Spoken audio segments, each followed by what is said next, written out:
नमस्कार दोस्तों, आपका स्वागत है आपके YouTube channel exam master study पर। आपके लिए अब UP TET, C TET, super TET के लिए लाई गई है साइकोलॉजी मनोविज्ञान की क्लास, जिसका टाइम रोजाना शाम 4 बजे रहेगा। इसमें आपको साइकोलॉजी की क्लास पढ़ाई जाएगी। तो चलिए, अगर आपको ये वीडियो अच्छा लगता है तो प्लीज़ वीडियो को लाइक शेयर अवश्य करें। तो चलिए शुरू करते हैं आज का ये वीडियो। तो चलिए शुरू करते हैं। आज की पहली परिभाषा है, अभिप्रेरणा हमारे क्यों का उत्तर देती है। ये किसने कहा है? ये कहा है फ्रेंच व क्रिचफील्ड। अभिप्रेरणा हमारे क्यों का उत्तर देती है, ये कहा है फ्रेंच व क्रिचफील्ड। दूसरी परिभाषा है, अभिप्रेरणा क्रिया को प्रारंभ करने, जारी रखने और नियमित रखने की प्रक्रिया है। गुड। जो अभिप्रेरणा होती है वो क्या है?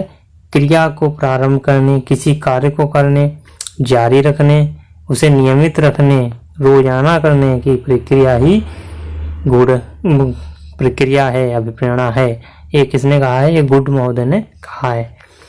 अगली है परिभाषा, सीखने में सफल अनुभव अधिक सीखने की प्रेरणा देता है। तो भैया यहाँ पे क्या होता है, अभी आप ही हैं, जब कोई आप सीखने में सफल हैं, यदि आप विफल हो जाएंगे तो वो कार्य क्यों करेंगे, दोबारा नहीं करेंगे। इसी प्रकार सीखने में सफलता अगर आपको मिल रही है तो आप उस कार्य को करने में रुचि लेते हैं, आप दोबारा वो कार्य करना चाहेंगे। इसीलिए सीखने में सफल अनुभव अधिक सीखने की प्रेरणा देता है।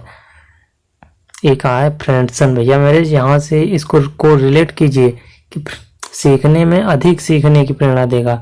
जब प्रेरणा देगा, प्रेरणा कोई आपकी फ्रेंड है, ठीक है, सीखने में सफल अनुभव अधिक सीखने की प्रेरणा देता है। तो जो प्रेरणा है वो आपसे फ्रेंडशिप कर रही है। चलते हैं अगले क्वेश्चन पे, अगले डेफिनेशन पे। व्यक्ति के अंदर होने वाला ऊर्जा परिवर्तन ही अभिप्रेरणा है। जो व्यक्ति के अंदर होता है ऊर्जा परिवर्तन, वही अभिप्रेरणा है। ये कौन कह रहा है? अरे भैया, ये कह रहे हैं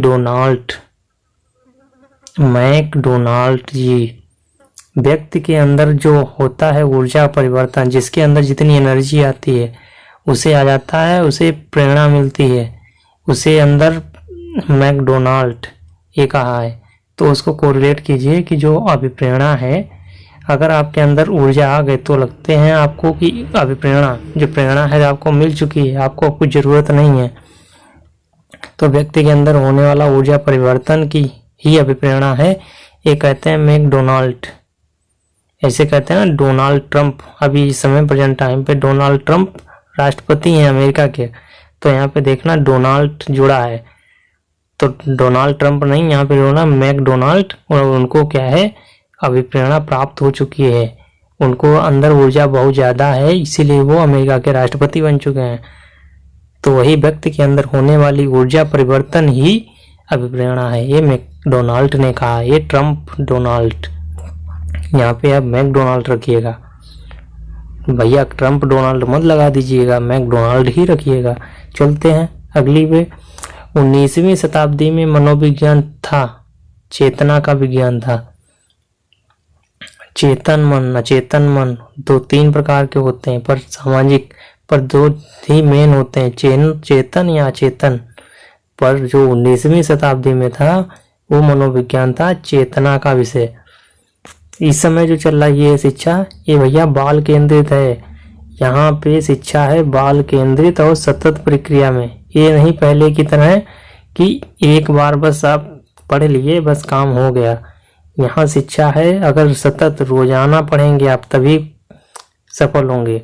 और शिक्षा है बाल केंद्रित, यहाँ पे शिक्षक केंद्रित नहीं लगाना है, क्योंकि आजकल बच्चे के हिसाब से पढ़ाते हैं। सरकारी विद्यालय में कक्षा 5 में अगर आप पढ़ाने जा रहे हैं, अगर किसी बच्चे को मार दिया तो आपको लेने के देने पड़ जाएंगे। इसीलिए आजकल बाल शिक्षा है, जैसा बच्चा कहे उसको वैसा ही पढ़ाओ। इसीलिए बाल केंद्रित शिक्षा है, ना कि शिक्षक केंद्रित। शिक्षण जो आप करते हैं वो शिक्षक केंद्रित शिक्षण जो आप पढ़ाएंगे। बच्चा पढ़ना कैसे चाहता है वो यहाँ पे आपको देखना है। दोनों में अंतर बहुत हल्का है।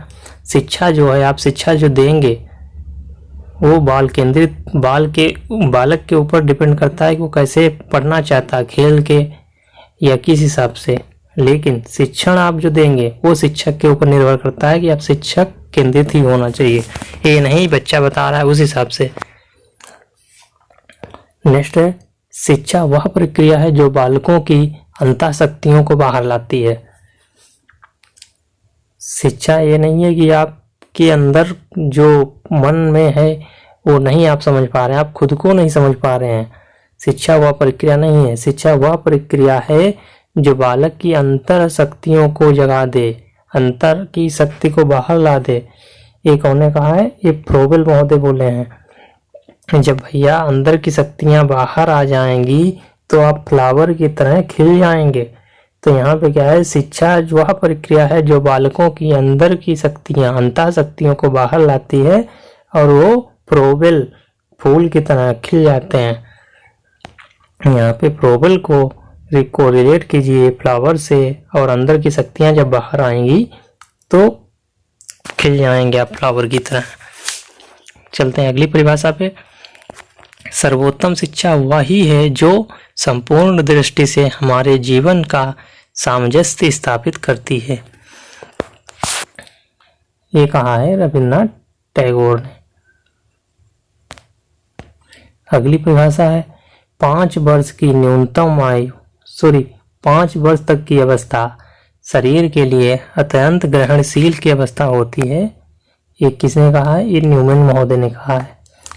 जो 5 वर्ष तक की अवस्था होती है शरीर के लिए अत्यंत ग्रहणशील की अवस्था, बच्चा उतने ही जब तक 5 वर्ष का होता है वो दुनिया में चलना, बोलना, उठना, बैठना सब कुछ लगभग सीख लेता है।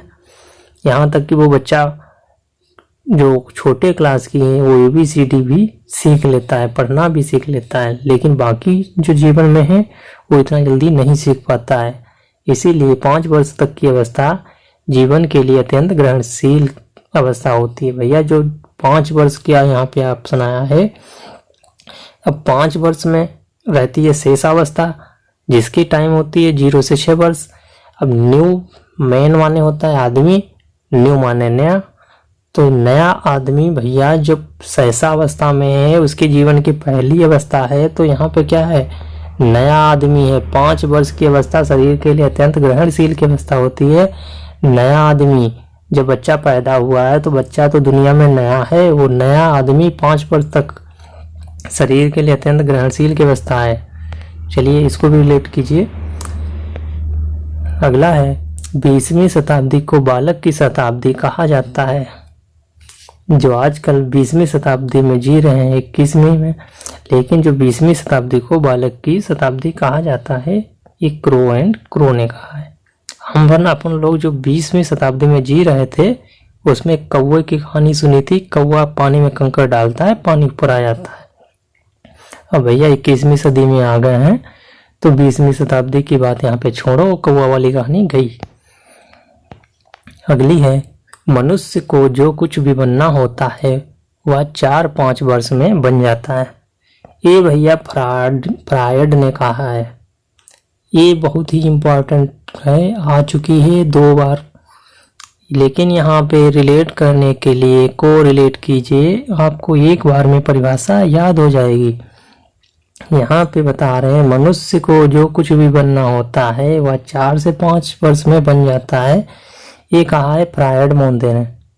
अरे भैया इनका तो नाम ही है फ्रायड है। क्या ऐसा कुछ हो सकता है कि बालक 4 से 5 वर्ष में ही सब कुछ बन जाएगा? क्या 4 से 5 वर्ष में बच्चा टीचर बन जाएगा? हाँ, उसके अंदर वो गुण आ जाते हैं, पर भैया ये आप सिर्फ को रिलेट कीजिए। ये लक्षण बच्चे में दिखाई देने लगते हैं कि आगे चल के वो क्या बनेगा, पर हम आपको बता रहे हैं सिर्फ इसलिए कि ये फ्रॉड बातें हैं। बच्चा जो आपका है वो टीचर नहीं, कुछ नहीं बन सकता 4 से 5 वर्ष में, वो सिर्फ बोलना सीख पाता है। ये फ्रायड महोदय ने फ्रॉड बात कही। चलिए चलते हैं अगली पे। पहले हम आदतों का निर्माण करते हैं, बाद में आदतें हमारा निर्माण करती हैं। ये कहा हाइड्रेन ने।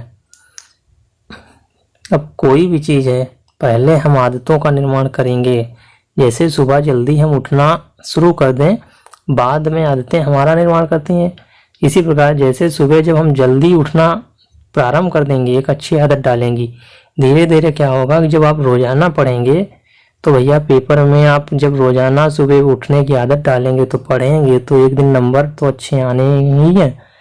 जब और नंबर अच्छे आएंगे तो भैया रिजल्ट तो अच्छा आएगा ही, अच्छे नंबर से पास होंगे। तो पहले आप आदतों का निर्माण करिए, सुबह जल्दी जागिए, उसके बाद आदतें हमारा निर्माण कर देंगी भविष्य का। ये कहा है हाइड्रिन महोदय ने। यहाँ पे हाइड्रिन मतलब आदतों को बदलने के लिए हार्ड वर्क करना पड़ेगा, तो हाइड्रिन। चलते हैं अगली परिभाषा पे। बालक के हाथ पैर नेत्र उसके प्रारंभिक शिक्षक हैं, इन्हीं के द्वारा वह 5 वर्ष में ही पहचान सकता है, सोच सकता है तथा याद कर सकता है। ये कहा है रूसो महोदय ने। रूसो ने कहा है बालक के हाथ पैर नेत्र उसके प्रारंभिक शिक्षक हैं, इन्हीं के द्वारा वह 5 वर्ष में ही पहचान सकता है, सोच सकता है तथा याद कर सकता है। उस पर वो बोल नहीं सकता, फिर रूसो महोदय ने कहा है। अगली है बच्चा प्रारंभ के 6 वर्षों में बाद के 12 वर्षों से 2 गुना सीख लेता है। ये कहा है मैसेज नहीं, सॉरी यहाँ पे गैसल है, ये यहाँ पे गैसल होगा। बच्चा प्रारंभ के 6 वर्षों के बाद 6 वर्षों में बाद के 12 वर्षों से 2 गुना सीख लेता है, ये गैसल है। चलिए अब चलते हैं टेस्ट पे। यहाँ पे क्वेश्चन नंबर 1 है बुद्धि का संज्ञानात्मक सिद्धांत किसने दिया है? ऑप्शन ए जीन पियाजे, option B Goldman, option C Eysenck ने, ऑप्शन डी इनमें से कोई नहीं। तो इसका राइट आंसर होता है ऑप्शन नंबर ए जीन पियाजे। जीन पियाजे ने संज्ञानात्मक का सिद्धांत दिया है। चलते हैं अगले क्वेश्चन पे। बुद्धि का संवेगात्मक विकास का सिद्धांत किसने दिया है?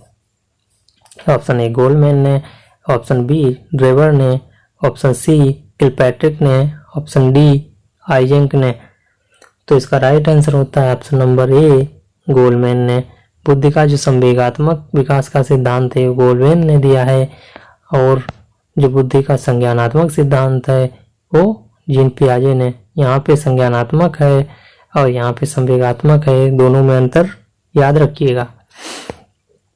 अगला है बुद्धि का संरचनात्मक सिद्धांत किसने दिया है?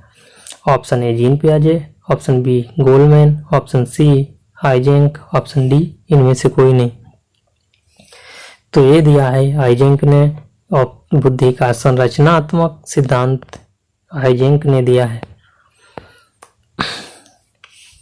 नंबर 4 क्वेश्चन, किशोर की सबसे नाजुक एवं संवेदनशील समस्या क्या है?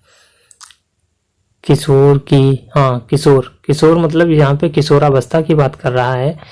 किशोरावस्था होती है 12 से 18 वर्ष। तो यहाँ पे किशोर की सबसे नाजुक एवं संवेदनशील समस्या क्या होती है? ऑप्शन ए यौन संबंधी समस्या, ऑप्शन बी लिखने की समस्या, ऑप्शन सी खेल की शुरुआत, ऑप्शन डी इनमें से कोई नहीं। तो यहाँ पे राइट आंसर होता है यौन संबंधी समस्या। उसके अंदर किशोरावस्था में बहुत ही मैच्योरिटी आती है, बहुत ही शरीर में परिवर्तन होते हैं, इसीलिए किशोरावस्था में बालक बहुत ही चिंतित रहता है। चलते हैं अगले क्वेश्चन पे। मानव विकास की किस अवस्था के बाद व्यक्ति परिपक्व हो जाता है? ऑप्शन ए शेषावस्था, ऑप्शन बी बाल्यावस्था, ऑप्शन सी किशोरावस्था, ऑप्शन डी पौढ़ावस्था। तो यहाँ पे राइट आंसर होता है ऑप्शन नंबर सी, मानव विकास की अवस्था व्यक्ति परिपक्व हो जाता है किशोरावस्था के बाद। अच्छा, यहाँ पे शेषावस्था का काल कितना होता है? 0 से 6 वर्ष, सबका याद रखना है। बाल्यावस्था होता है 6 से 11 वर्ष और किशोरावस्था आता है 12 से 18, पौणावस्था होता है 18 से ऊपर। चलते हैं अगले क्वेश्चन पे। शिक्षक की विभिन्न विधियों के प्रयोग के लिए कौन सी अवस्था सर्वायुक्त उपयुक्त है? शिक्षण की विभिन्न विधियों के प्रयोग के लिए कौन सी अवस्था सर्वाधिक उपयुक्त है? ऑप्शन ए शेषावस्था के बाद, ऑप्शन बी बाल्यावस्था के बाद, ऑप्शन सी किशोरावस्था के बाद, ऑप्शन डी पौणावस्था के बाद। तो यहाँ पे जो है बाल्यावस्था के बाद शिक्षण विभिन्न विधियों के लिए प्रयोग की अवस्था प्रयोग के लिए सर्वाधिक उपयुक्त रहता है। जो बाल्यावस्था का बालक होता है वो 6 से 12 वर्ष के बीच आ जाता है, उस पे आप कई विधियों से पढ़ा सकते हैं बच्चे को। चलते हैं नेक्स्ट क्वेश्चन पे। मैं हूँ कौन, मैं क्या हूँ आदि ऐसी प्रबल भावनाएं बालक के विकास के किस अवस्था की सूचक होती हैं? ऑप्शन ए शेषावस्था, ऑप्शन बी बाल्यावस्था, ऑप्शन सी किशोरावस्था, ऑप्शन डी पौणावस्था। तो जो बालक सोचने लगे कि मैं कौन हूँ, मैं क्या हूँ आदि भावनाएं हर किसी के लगभग मन में आती हैं, आपके मन में भी आई होंगी। तो ये सब सोचता है अपने ऊपर, आप खुद को अप्लाई करके देखिए। ये सब होता है किशोरावस्था में। बच्चे को गुस्सा आता है बहुत जल्दी, बच्चा बहुत जल्दी खुश हो जाता है। मैं कौन हूँ सोचता है, मैं कुछ नहीं, मैं घर की किसी की बात क्यों मानूं, मैं मम्मी की बात क्यों मानूं, मैं पापा की बात क्यों मानूं, सब मुझे मना करते हैं दोस्तों के साथ खेलने के लिए, कहीं यहाँ जाने के लिए मना करते हैं। ये सब किशोरावस्था में आता है। Next question. विकास कभी न समाप्त होने वाली प्रक्रिया है, यह विचार किस सिद्धांत से संबंधित है? ऑप्शन ए निरंतरता का सिद्धांत, ऑप्शन बी अभ्यास का सिद्धांत, ऑप्शन सी प्रभाव का सिद्धांत, ऑप्शन डी सादृश्यता का सिद्धांत। तो इसका राइट आंसर होता है ऑप्शन नंबर ए निरंतरता का सिद्धांत। निरंतरता का सिद्धांत कहता है कि विकास कभी नहीं समाप्त होता है, वो निरंतर धीरे धीरे चलता रहता है। आप जीवन भर सीखते रहते हैं, कुछ न कुछ विकास होता रहता है। इसका राइट आंसर होता है ऑप्शन नंबर ए। चलते हैं अगले क्वेश्चन पर। शिक्षा मनोविज्ञान एक विज्ञान है। ऑप्शन ए मानव व्यवहार, ऑप्शन बी मानव शरीर, ऑप्शन सी मानव बुद्धि, ऑप्शन डी इनमें से कोई नहीं। तो इसका राइट आंसर होता है ऑप्शन नंबर ए मानव व्यवहार। चलते हैं अगले क्वेश्चन पे। विकास प्राणी में प्रगतिशील परिवर्तन है जो निश्चित लक्ष्यों की ओर निरंतर निर्देशित होता रहता है। यह कथन किसका है?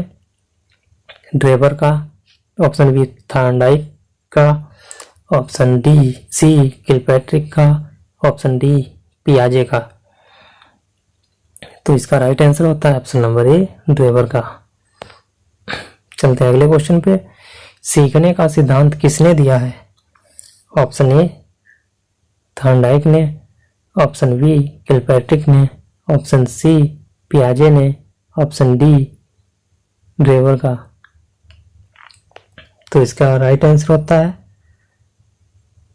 ऑप्शन नंबर ए थॉर्नडाइक। जो सीखने का सिद्धांत है वो थॉर्नडाइक ने दिया है।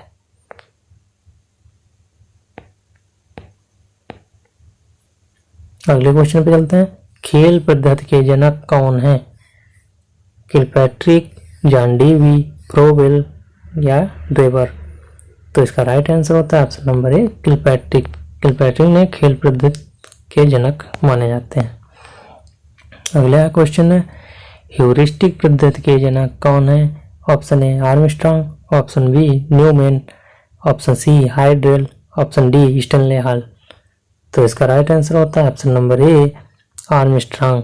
आर्मस्ट्रांग 1969 ईस्वी में चंद्रमा पे जब गए थे तो उन्होंने बोला था मैंने कर लिया होरिस्टिक मतलब होता है खोजना। तो मैंने वो चंद्रमा पे जब फर्स्ट टाइम पे 1969 में उतरे थे तो उन्होंने खुद से बोला था मैंने कर लिया, मैंने खोज लिया, तो वहाँ पे आर्मस्ट्रांग हो जाता है होरिस्टिक। होरिस्टिक मतलब खोजना। चलते हैं अगले क्वेश्चन पे। प्रोजेक्ट पद्धति के जनक कौन है? Option A Armstrong, option B Newman, option C Heidel, option D John Dewey. तो इसका राइट आंसर होता है option number D John Dewey. चलते हैं अगले क्वेश्चन पे। अस्थायी मानव दांत कितने होते हैं? Option A 20, option A 20, option B 22, option C 32, option D 18। तो जो बच्चे का अस्थायी मानव दांत होते हैं वो 20 होते हैं। टोटल दांत कितने होते हैं? टोटल 32 दांत होते हैं, लेकिन जो 20 होते हैं वो अस्थायी होते हैं।